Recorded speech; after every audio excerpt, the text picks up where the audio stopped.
विश्वास तो आप खो चुके। Thank you, sir. Thank you, Speaker, sir, for this opportunity. I'd like to put on record my great honor and satisfaction in participating in this committee meeting. And every meeting that I missed, I felt sad that I'm not able to contribute to those particular acts or subjects that were being debated. I'd also like to appreciate our chairman, Tejasvi Suryaji, for his leadership in the committee and the opportunity given not just to members of the ruling disposition, but all members, including the opposition, who participated very actively in the Jan Vishwas 2 bill.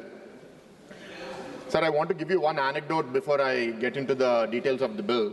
In one of the committee meetings, one of the people who came to come and present to us, two of the members, Mr. Gautam and Mr. Rishi, had written a book called Jailed for Doing Business. And they had identified that in the center and in the state, there are about 26,000 provisions that attract criminal action, of which around 6,000 belong to the center and about 20,000 belong to the state. One would expect that if such a book would come, either the government would ignore or the government would not act as per the opposition. But it is this government that called Mr. Rishi and Mr. Gautam not more than a few weeks after this book was published to come and speak to them and give them the details of what they mean. And they were then taken on as experts to work with the committee that the government had set up under the leadership of Honorable Prime Minister Modi ji. Rajiv Gauba ji, who was the former CABSEC. In his leadership, focusing on ease of living, ease of doing business, they had started identifying what should we decriminalize, what should we deregulate, how do we improve the ease of doing business. And as Tejasvi ji said, I think a testament to that is India's ease of doing business improving from the ranking improving from 142 globally in 2014 to 63 in 2020. And this Jan Vishwas bill is not the first, sir. Many of the parliament members here in the previous Lok Sabha are aware that Jan Vishwas Act of 2023 had already done this work. About nearly 200 provisions were decriminalized at that point. Even this committee, sir, when we began, we had only 17 acts and about 300 provisions that were going to be decriminalized, deregulated. But during the course of the committee, I think the enthusiasm of the members and the participation and also the proactiveness of the Honorable Minister Piyush Goyal ji and the officers of the ministry, they had increased the scope from 17 to 79 acts and almost 800 provisions. I think all of the members in the committee welcomed it with open hands, because if we're doing something that is going to benefit the nation, benefit citizens, benefit small businesses. Not all the members, Sri Bharath ji, not all the members. Sir?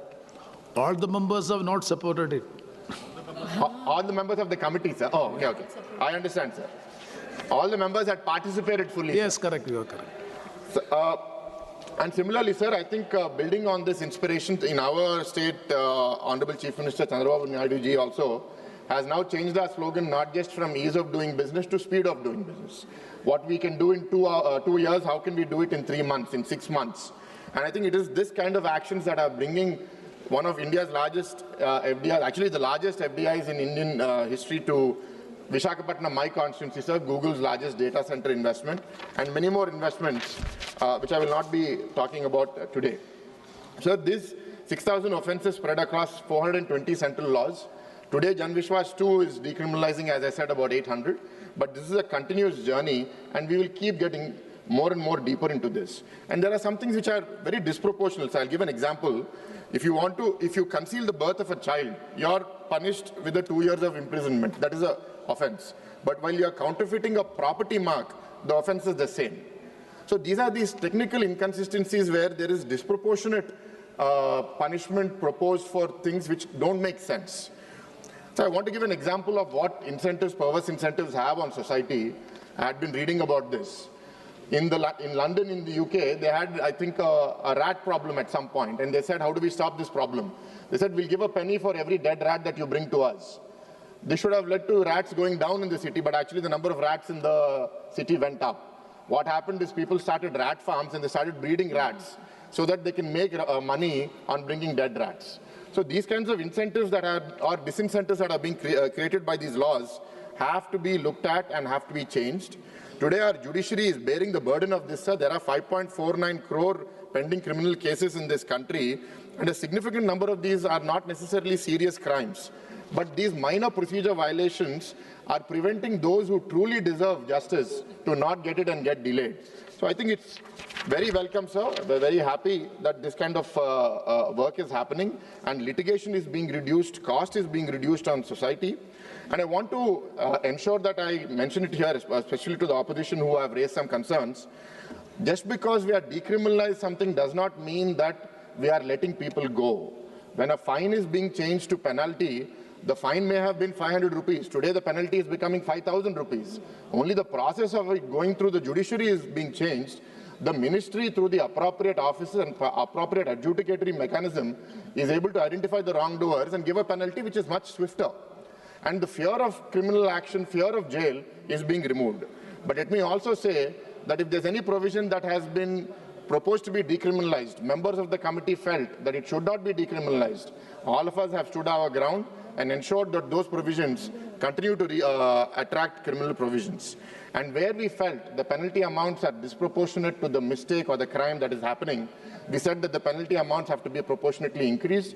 I'm thankful that many of the ministries have come back and have changed the value. I want to thank all of the members of the opposition who participated in the committee, vibrantly gave their feedback based on their sectoral experience, based on their regional experiences, and it was very welcome.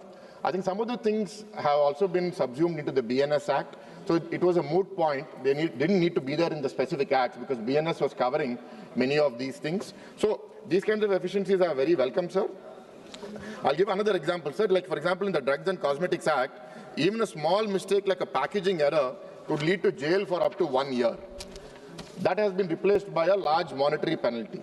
We understand when a large company does this knowingly, but when a small MSME does this unknowingly or due to some employee's error, they should not be penalized disproportionately for such actions. Similarly, in the Motor Vehicles Act or in the Food Safety and Standards Act, many of which impact most of our 140 crore people, we were able to do some major changes, sir, and it gives me a lot of satisfaction that we've been able to do this.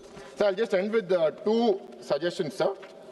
One is, sir, in the various acts, there are different kinds of penalties. But if you look at countries like United Kingdom, Australia, what they have done is they have a standardized scale system or graded of penalties, which will make it easy for us, where we have to just say that this is a grade 1 penalty or a grade 2 penalty, becoming very easy for us to implement. And the next, sir, as this Jan Vishwas 2 is now present in the bill, what I recommend is, or I request, that this be a constant body of the parliament, which is constantly looking at decriminalizing, deregulating, and not just ending with one committee. Because if you see, sir, we have not just decriminalized or deregulated acts from 100 years ago, we've also done acts that were 5 years old or 7 years old, which means this government is thinking constantly, the act that we've introduced, the provision that we've introduced, is it having the intended outcome or not? If not, then let us look at revising it. Even if it is a bill that we have passed, we should have the vision to improve it and correct it. And lastly, sir, in Andhra Pradesh now, we said it is not the next step. What suggestions to the government, sir, is in the process of digitization over the last 2 decades, what we have done is, if it is an 11-step process in paper, we've made it an 11-step process in the digital thing. But why should it be 11 steps? Why can't it be done in 2 steps? Why can't it be done in 3 steps? Governments, departments need to think about redesigning, rethinking steps, reducing ambiguity, reducing opportunity for rent seeking. I think this will make things so much more easy for doing business and for living in India. Thank you very much. I want to end, sir, by thanking all of the officers, civic society,